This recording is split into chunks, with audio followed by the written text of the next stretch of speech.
अभी आप सुन रहे हैं त्रिलोकी रिकॉर्डिंग स्टूडियो दिल्ली से।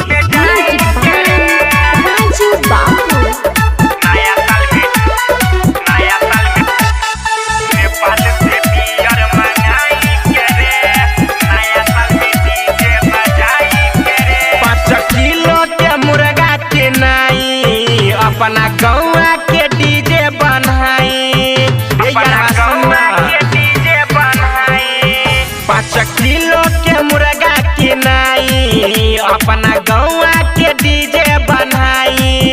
और आगे आगे रही टोली केहू रही नहीं खाली, आगे आगे रही टोली केहू रही नहीं खाली।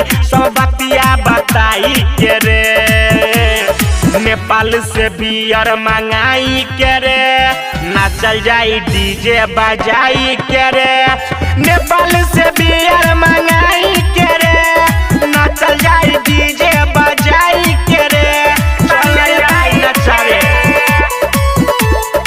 नया साल, नया साल नेपाल से बियर मंगाई के रे, नया साल में डीजे बजाई के रे। बाबा चाउर के बोरा लिया के, संगही में मीट और चावल बना के, बुढ़ावा लोग के साथ में रखी बसती उड़ी रे सबके मिला के, सबके मिला के, सबके मिला के।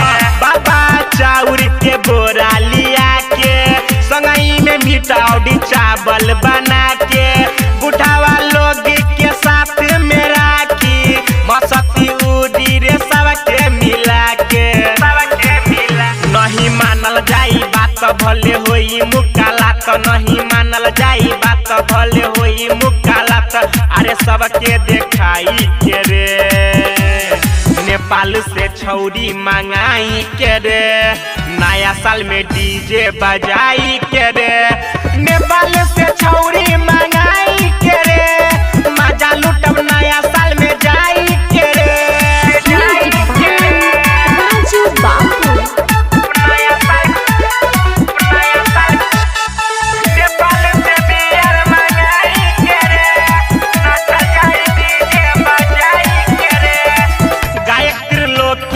बाजी हो गाना मद हो जाई जब कदी कोई माना।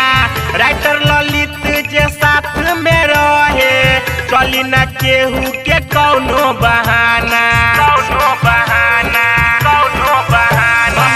गायक त्रिलोकी के बाजी हो गाना मद हो जाई जब कदी कोई माना।